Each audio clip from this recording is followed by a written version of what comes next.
G'day, I'm Pete Hughes, and you've clicked on the Reach Australia podcast. We've got another great talk from our 2025 National Conference. This is Rory Shiner, and here is why this is such a great talk. He reminds us that even though we are becoming progressively a less Christian environment, it also is a much greater opportunity for evangelism and evangelistic fruit. Enjoy. I want to talk to you this morning. I want to do a little opening exercise in pattern recognition. I think I've spotted a pattern on something. I'm going to see if you can see it as well. So the context is that I was at my desk and looking at some books on my desk shelf and in my Kindle. And the books were written in the last 10, 15 years. That's the range. They're all books about what it's like to be a Christian and or to be in church and building churches in our era. So let's say the last 20 years. That's what the books were about, thinking about our culture, our time, our situation. And through my enormous powers of intuition and deduction, I think I spotted a pattern, and I want to see if you think there's a pattern here too. Let me read them to you. The disappearing church. That was the church that was. Losing my religion, how the West really lost God, Benedict option, a strategy for Christians in a post-Christian society, how to survive the zombie apocalypse, being the bad guys, the death of Christian Britain. Is it just me, or is there a slight undertone of negativity in those titles? So, here's my thing. I reckon when historians come to write about our time, let's call that 2011 to 2025, I think based on the evidence of our book titles, our podcasts, our conference themes, I think those historians might conclude that ours was an age in which there was a widespread perception that Christianity was under siege and that sharing the gospel was uniquely difficult. That's my hypothesis. But notice I'm choosing my language very carefully.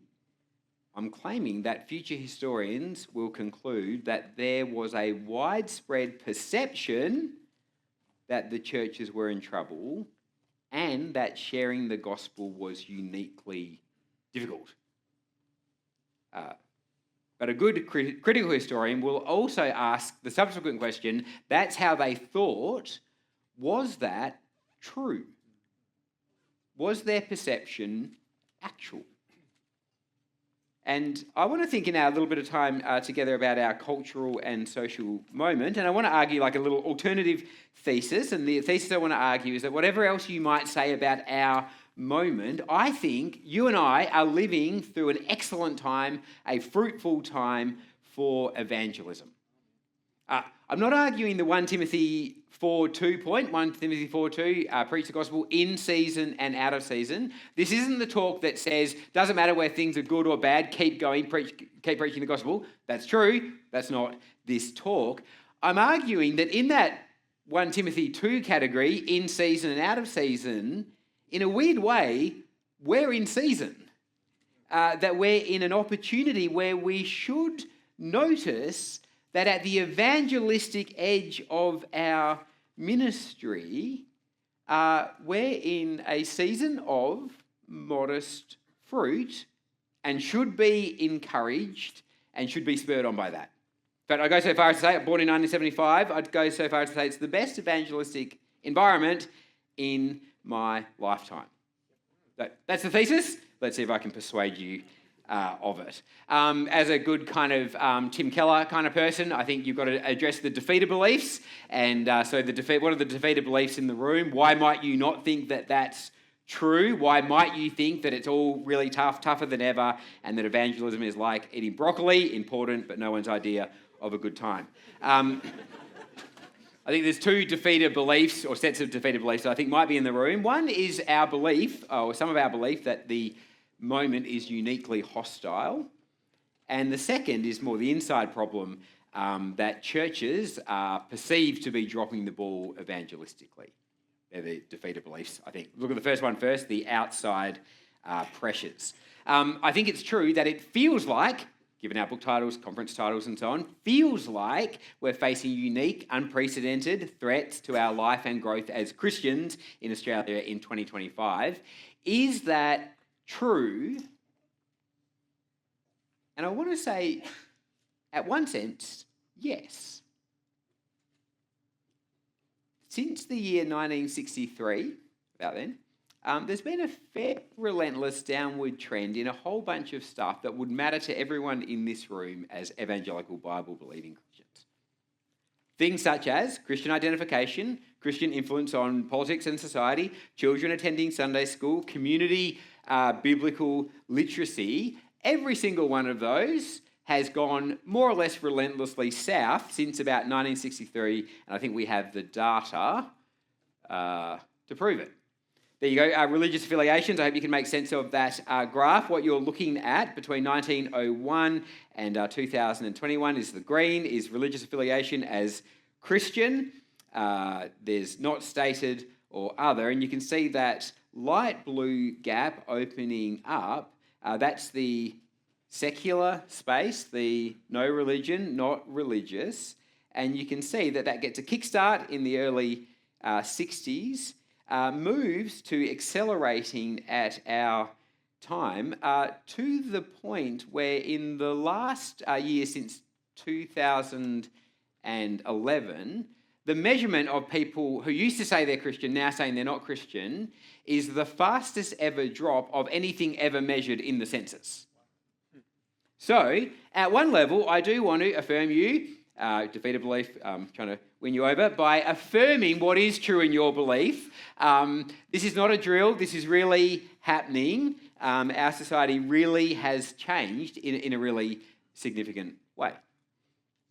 And I also want to agree with you that the last 10 to 15 years in particular have seen a kind of renegotiation in the social contract between what it means to be Christian in Australia. To quote Steve McAlpine, I think it is true that in some sense we have and are catching up with what it means to be the bad guys. As evangelicals, we once occupied a place in our culture where the criticism of evangelical Christians were that they were the goody-goodies, the take-it-too-seriously brigade, the group who believed what 89% of the rest of the population believed, that they were Christian, but took it all a bit too seriously, were too intense about it. We were kind of an intensive form of the culture. But now we've gone through this change, and it's a very unusual and discombobulating change where we're experienced by a fair number of people in the culture, not as an annoying, intensive form of the culture, but as a kind of somewhat malignant alternative to it. And that can be a disconcerting experience.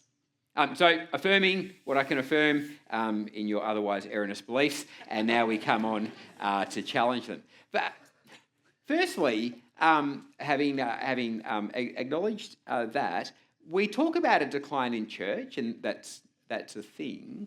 But if I could take my pastor hat on and put on a kind of social scientist, social historian hat on, what we're actually measuring is not so much a decline in church as a decline in mediating institutions. Over the past 20 or 30 years, I think we showed in this graph, what has actually happened is that there's been a massive change in our trust in institutions and our ability to build and foster those kind of communities, which we call mediating institutions, which are those not the state, not private business groups. So things such as volunteer groups, community, charity, sports club, volunteer societies, guilds, unions, and so on. It's that's fallen off a cliff, and it's just worth knowing that it's that's fallen off a cliff. So a sociologist would want to say to us, before you overly panic about church, we're part of a situation that is kind of bigger than that. Now, I think it's really, really bad for societies not to have mediating institutions. Like, it's a really dangerous thing if everything that happens either happens through the state or for profit. That's a bad thing for societies, but that's not specifically Christian thing. That's an observation about a thing that we're caught up in our culture. Secondly, also worth noting, and again, trying to be careful in choosing my words, that the big, fastest ever thing that's ever declined in the history of the census is, notice the words, identification as Christian. That's the thing that has really changed.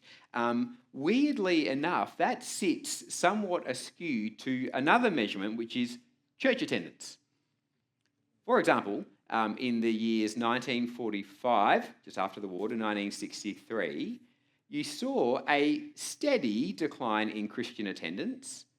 So in 1963, fewer people said they were Christian than they did in 1945, but a huge increase in church attendance.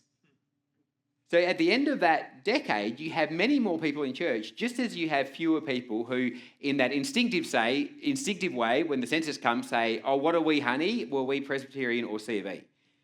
That drops, but church attendance increases. And in more recent times, we've had this experience. The drop from 2011 to 2021 has been very significant, 61% saying they're Christian to 44% saying they're Christian. Not a drill, that really happened. But look at what's happened to church attendance. From 15 to 18 to 21%. That those two things can coexist, and they do coexist in our moment. I think the experience that we're having, this is the way I would kind of conceptualise it, is that between the years 1901 and 2011, to be Christian was an intensive form of the host culture, whereas now we find ourselves as an alternative to the host culture. But once you've come to terms with that alternative and you've got the eyes to see it, there's actually fruit. Not overwhelming, unstoppable, my goodness, this is it fruit, but not nothing. And one of the things that God tells us to be is thankful, and we should be thankful. It's true biblically that significant headwinds and biblical and evangelistic fruit can coexist. 1 Peter, Philippians would literally make no sense if those two things couldn't be true at the same time. And I think they are actually true in our context. You talk to the AFES guys, not everywhere, not all over the place, but in lots of places they are telling us that 18 to 23-year-olds who are coming to O-Days and evangelistic events, that they're experiencing one of the best evangelistic environments they've had in decades. Also hear that story in churches as young people, and weirdly enough, young men, born in 1975, massively used to the idea of churches skewing female, young men have kind of bumped their way in via Jordan Peterson and whoever else to churches and want to hear and understand the gospel. Biblical literacy has made the gospel, lack of biblical literacy has made the gospel fresh and new. Like the comic actor Rowan Atkinson's spy character Johnny English, they know nothing. Which means they've got far less prejudice against the gospel than we sometimes anticipate. I think if they have an impression of Christians at all, it's so outrageously and comically negative that all you have to do is offer them a cup of tea and not punch them, and you look like Mother Teresa. A number of times in our courses we've had inquirers say, oh, that was really interesting and good, and it's so great that you guys aren't fundamentalist. And I don't have the heart to tell them we kind of are. But I think because we were happy to make eye contact with them and didn't shout, they loved it. And that's a pretty easy bar to jump. But see, two things can be true at once. So the AFS groups could easily get kicked off their campuses, right? That's way more possible than 20 years ago. People in this room could end up before a judge or in a jail for teaching what the Bible teaches about some moral topics. And there's evangelistic fruit. Two things can be true at the same time. The other problem is the inside problem. I call this the Chapo effect. One of the things I hear, or I think I used to at least hear, you can tell me if it's still out there, is that we've dropped the ball evangelistically. that we're not as good as we used to be. That I call this the Chapo effect. There was a famous evangelist called John Chapman in the kind of 80s and 90s in Sydney, and he was full-time employed to go around preaching the gospel. And one of the questions is, where's the next Chapo? Like, where is that person? And my answer is he's nowhere. That person does not exist. They're not around. But I just want to acknowledge that's a pretty specific person. Like when you say, where's the next Chapo, you're asking, where is the next full-time evangelist who uses the expository method of Bible preaching to give compelling evangelistic talks at events to biblically semi-literate non-Christians and call them to convert on the spot? That's quite specific, right? I haven't seen that guy, but what I have seen, and here's where we hit the home stretch, here's my little 3 encouragements at the end. I see a lot of really great course-based evangelism. Go so far as to say it's kind of a golden era of these incredible off-the-shelf tools introducing God, Christianity Explored, Simply Christianity, Taste and See, The God Who Speaks Life and stuff, written for local churches, run in local churches, so that you could go to almost any city in Australia and on almost any weeknight there will be a home or a hall where non-Christians are being patiently taken through the gospel intelligently, coherently, in the context of warm Christian hospitality. How good is that? And there's this added unintended consequence, which wasn't true a lot of the time in the 80s and 90s, that the church that evangelizes you is also the church that disciples you. The people that first taught you the gospel are the people who take you through the process. Secondly, the growth of specialized evangelists on church staff teams. That just wasn't a thing. Occasionally, someone would have a crack and find the kind of, this person, and sorry if you are this person, welcome, the kind of slightly awkward, goofy evangelist that just was really good at sharing the gospel with their friends, but couldn't organise a drinking festival in a brewery. And you think, let's bring them onto the staff and evangelise their friends, and all their friends become Christian in the first 6 weeks, and then they're just sitting around getting increasingly frustrated. We live in a moment now where most of our churches have significant FTE given over to people who wake up and think, my job is to make evangelism happen here. It's amazing, and I think we're seeing fruit for that work. Finally, and I've really struggled with how to communicate this, I think it's worth saying that in our moment, we face a relatively weak opponent. What I mean is this. You can ask the question, one of the questions you ask about preaching the gospel is, who is our main opponent? What's the main rival to our message? The question makes sense, right? So you think in the first 3 centuries, first century, it's kind of establishment Judaism, then it's Roman paganism, and to an extent Greek philosophy.